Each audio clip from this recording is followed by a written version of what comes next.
this time last year, a lot of us convinced ourselves how we wanted 2023 to be, right? How we wanted our bodies to look, how we wanted our bank account to look, how we wanted relationships, trips, all these other things. And a lot of us did not achieve those things. So going into 2024, instead of dwelling on what we didn't achieve in 2023, what we didn't do in 2023, take that as a lesson and let's figure out why we didn't achieve those things, so we're not going to keep producing the same kinds of things in 2024. So I decided to make a list of things that I no longer want to do, things I want to improve upon, things that I just want to get rid of in 2023 so I can have a good 2024.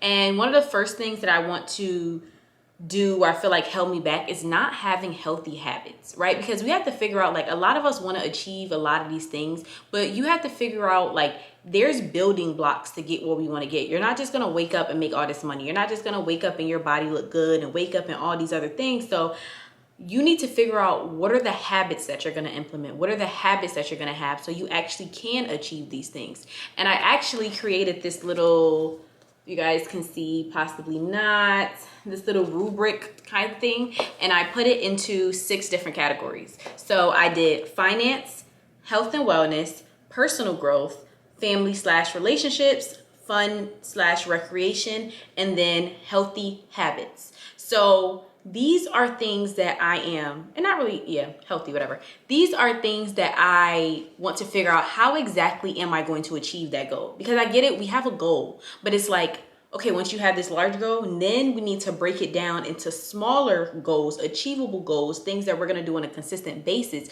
so we can get to that goal. So I can give you guys just a rough idea of that. So for finance, one of the things I said was monthly budget, right? Creating a monthly budget so I know how much money is coming in and coming out of my bank account. For health and wellness, I said working out 4 to 5 times a week, right? A lot of us tell ourselves, oh, we want to have this healthy body, we want to do this, we want to do that. Well, when the last time you worked out? When last time you went to the gym? When last time? Okay, another one I have is weekly meal prepping. I think I'll probably do that like 2 times a week or so, because I'm not going to eat food from Sunday on Friday. Like, I cooked it on Sunday, I'm going to eat it on Friday. I'm probably not going to do that. But implementing meal prep, because a lot of times I feel like I eat trash, or I eat stuff I'm not supposed to, or just stuff that's not healthy for me because it's convenient. But it's like, if I meal prep, I have the food already there, so I don't have to worry about, oh, what am I going to eat? It's there. Another one, personal growth. I said I want to start listening to podcasts at least 3 times a week, and then reading at least 1 book a month, right? And then family relationships, calling friends and family at least 1 time a week. I just feel like a lot of times we have so much stuff going on, and I may go 2-3 weeks without speaking to certain people, and I just want to do for the main people in your life. Like, it doesn't have to be everybody, but for the main people in my life, calling them 1 time a week. And then fun and recreation, creating a bucket list for winter, spring, summer, and fall. It doesn't have to be something crazy like, oh, go on a trip every single week, but like just a bucket list for the different types of seasons of things that I want to do. So during the winter time, it may be, oh, I want to go to, skiing or lodging or something like that. Summertime, I may want to go to an amusement park. The fall, I may want to go pumpkin, picking, something like that, like things that I want to do. And then healthy habits. I said I definitely want to start daily planning, creating a daily schedule. I feel like I waste a lot of time thinking about things. What am I going to eat? What am I going to do when I stop doing this? What am I going to do? And it's like, if I have a schedule, at least with blocks of things, or like a to-do list on a day-to-day basis, then it's not much of a confusion about what do I do, and I'm not wasting as much time. And I said I want to go to sleep by 10 p.m. so I can wake up by 6 a.m., right? So I want to get at least 8 hours of sleep every night. So to do that, I need to go to sleep at a certain time and wake up at a certain time. And I do have more on there. I'm not just going to read all of them because it's a bit much, but in a sense, figure out the goals that you want to have for yourself, the things that you want to achieve, and then figure out how you're going to achieve those things. I feel like this is a good rough idea of like a lot of, obviously our day-to-day habits may be different, but I feel like this was a good rough idea of like things you actually can, do for yourself. So that's another reason, that's one reason why we haven't achieved our goals, right? We haven't figured out what daily habits are we going to do on a consistent basis to actually achieve those things, instead of keep telling ourselves, oh, I want to do this, or I want to do that. Another one, trying to stay comfortable. A lot of us want to stay where we are doing what we're doing. And oftentimes you don't understand that because you're like, what do you mean? I'm not comfortable. I work 2 to 3 jobs. What do you mean? I'm not comfortable. I'm not even comfortable. I don't even want to wear a bathing suit. What do you mean? I'm not comfortable. Da, da, da. You don't realize, but you're comfortable because you're consistently doing that thing. You're consistently allowing that thing to happen.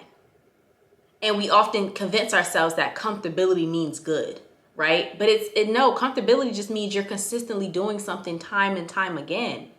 So for example, let's say if like I'm a store owner, right? And these kids keep coming in, and every day they come in, I keep watching them still and watching them still and watching them still. But when I go to my whatever sheet, and when I do inventory and stuff like that, it's like I'm losing money. I'm over here stressing about paying my bills. I'm stressing about all these other things. And anybody would tell me, hey, stop letting them kids steal from your store. Why are you so comfortable letting those kids steal from your store? And I may say, oh, well, because I don't want to cause a ruckus, or because this, or because that.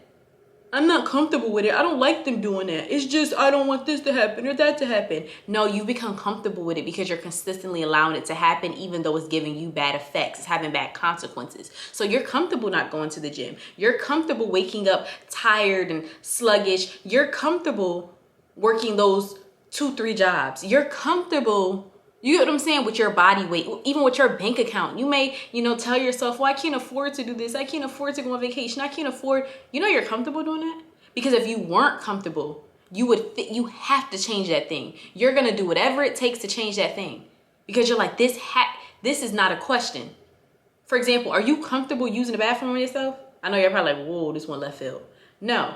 So if you got to use the bathroom, or let's say all the bathrooms are readily not available, you're going to find a way to use the bathroom, even if you got to pop a squat outside. You're not just going to sit there and use the bathroom yourself. Like, oh, well, there's no bathroom, so guess I got to just sit here in front of everybody, use it on myself. No, you're going to find a discreet place to use the bathroom, or you're going to take somebody out of a bed. You're going to do whatever you have to do. Think about your goals like that. Do whatever you have to do. Don't complain that, oh, I don't have time to go to the gym. Make time. You got time to be on social media. You got time to, you get what I'm saying, do so many other things. You do. We do. So I feel like we have to stop searching for comfortability. You have to realize you're going to have to be uncomfortable. Stop having the idea like you always have to want to do something. I have to want to work out. I have to want to go to the gym. I have to want to do this. I have to want to do that. Stop feeling like you have to want to do it. People that go to the gym all the time, they don't always want to go. People who have a lot of the careers, who are making a lot of money that you want to make, they don't always want to do that thing. Surprisingly, even though you're convincing yourself, oh, if I had the money, I would want to. If I had this, I would want to. The crazy part is you possibly may not. Like you're not gonna wake up every single day and want it, even if you had your dream job, your dream this, your dream that. So you really have to realize you're not always gonna want to do something. Another thing is a lack of confidence. That's a big reason why a lot of people don't achieve our goals, because we lack a level of confidence, which causes us to not stay consistent with doing things. And that lack of confidence often comes because we know our failures, right? So you're like, oh, I would go to the gym, but I remember when I'm not going to stay committed.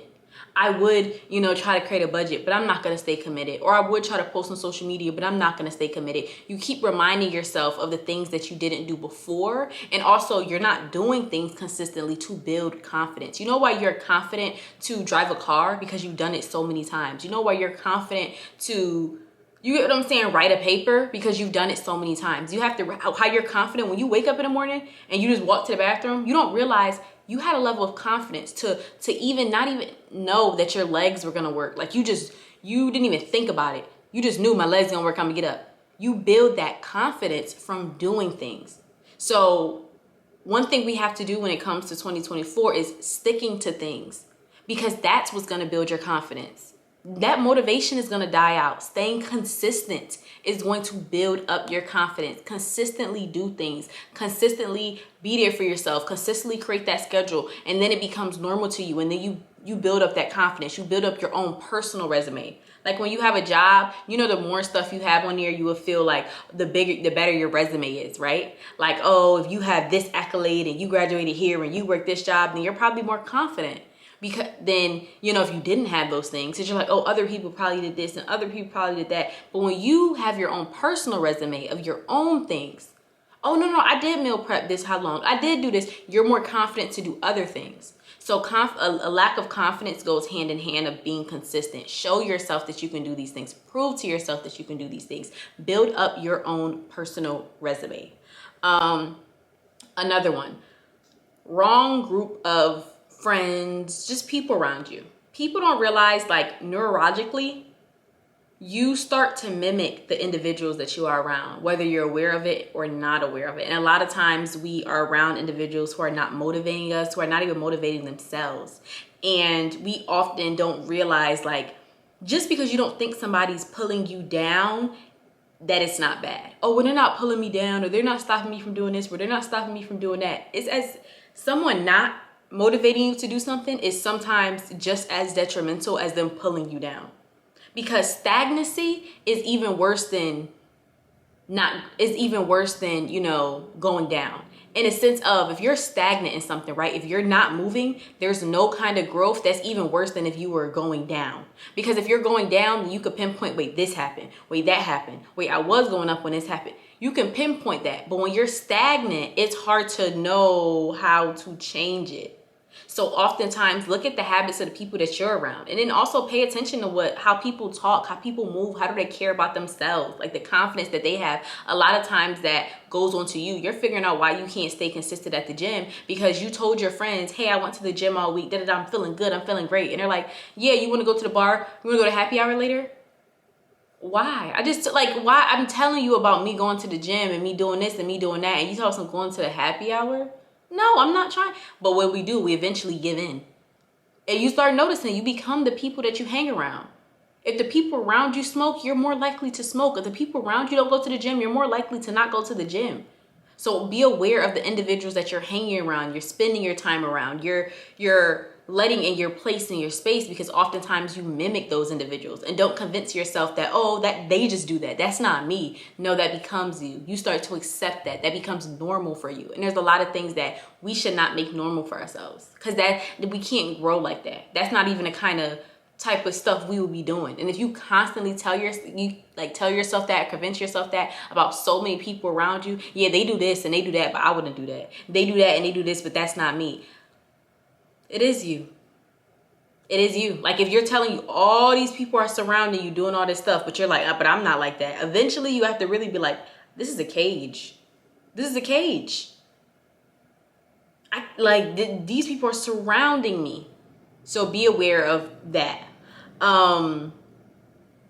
Another thing, scared to invest, right? Being scared to invest in yourself. I feel like it's very important to up your skills, because there's a lot of challenges that we have, right? A lot of our goals are challenging to us. And so it's imperative that we up our skill level. A common thing that happens is, like, we have a challenge, right? A challenge is so high, a challenge is so da-da-da. And so we're trying to get at it and we can't get there. And then we get frustrated with ourselves. And we're like, oh, why can't I get there? Why can't I get there? Because you're not upping your skill. You need to up your skill. You need to start listening to those podcasts. You need to start reading those books. You need to stop, you know what I'm saying, listening to music and stuff like that you know is just talking about BS. Up your skill level. Start doing productive things, so then you can meet that skill. You can't go to the gym for 2-3 hours and train if you never go to the gym. Your body is literally the next day going to be a noodle. You're going to be depleted. And then you're probably not going to go to the gym for a very long time. Why? Because you're like, my body messed up. It got to recover. So instead of putting a challenge up here, build up your skills. Start going to the gym a little bit more, right? Start getting yourself into doing those things. You want to start posting on social media? Start slowly, you know what I'm saying? Getting yourself used to recording. Because what often happens is we give ourselves such a high challenge. It is not saying we can never meet it, but we don't try to build up our skill. How can I get better at this thing? We're so fixated on the challenge. How do I get this thing? How do I get this thing? No, how do I get to this thing? And so when we get mad at ourselves, we get frustrated. So then we actually never end up achieving that thing, because we never built up the skill to do it. And so we're confused on why we're not making more money. We're confused on why our body don't look better, all these other things. And it's like, because you didn't learn how to do it, up your skill. And it's the same way reverse. Even sometimes your skill is too high, right? We might be too skilled and stuff and not challenge ourselves enough. And so things are boring to you because you have all this skill, but the challenge is like this. Stop, like I said earlier, stop trying to be comfortable. If you know, hey, if you say I want to grow on social media, right? I'm going to grow on TikTok. I know I can comfortably post 1 time a day. Challenge yourself to post 2 times a day.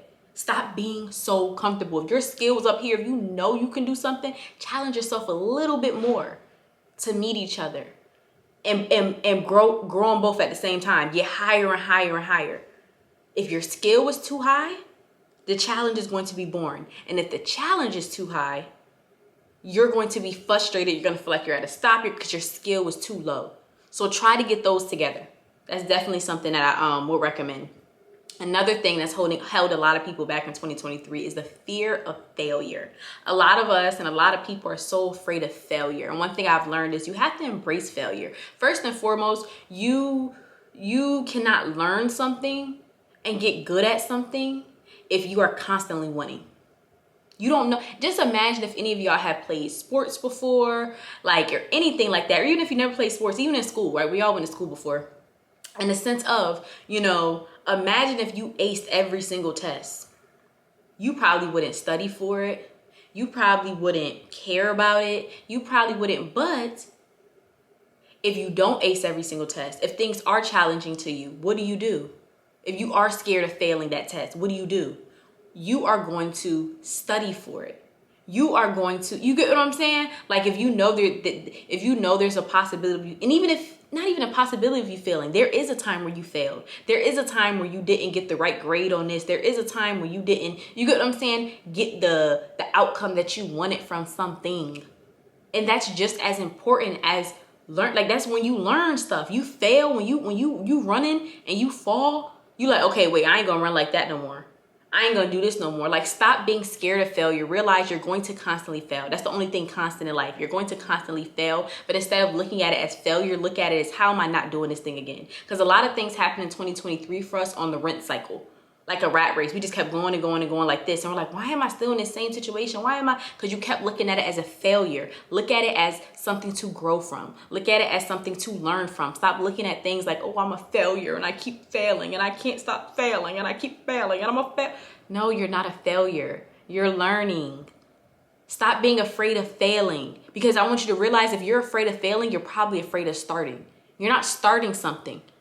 So if you're not starting, you're not growing. So you keep convincing yourself, well, I don't want to fail. I don't want people to look at me like this. I don't want people to judge me. And that's why you're not starting. You can never achieve something if you're afraid of failure. If you were afraid of failure to do anything, you would never start anything. You're afraid of failing at the gym. You're not going to go to the gym. You're afraid of failing at that job. You ain't going to apply to that job. You're afraid of starting your own business. You're never going to start it. So know that fear of failure is holding you back. I know I listed a few things. I think I will do a part 2 just so it's not too long. Tell me in the comment section if you guys would like a part 2. But thank you guys so much for tuning into my channel. Like I told y'all in my previous episode, we're growing together. These are things that I'm learning and I want to share with y'all. Like, I'm not perfect and I'm learning. I'm on my self-growth journey. So thank y'all so much. Don't forget to like, comment, and subscribe. I'm going to be consistently uploading episodes.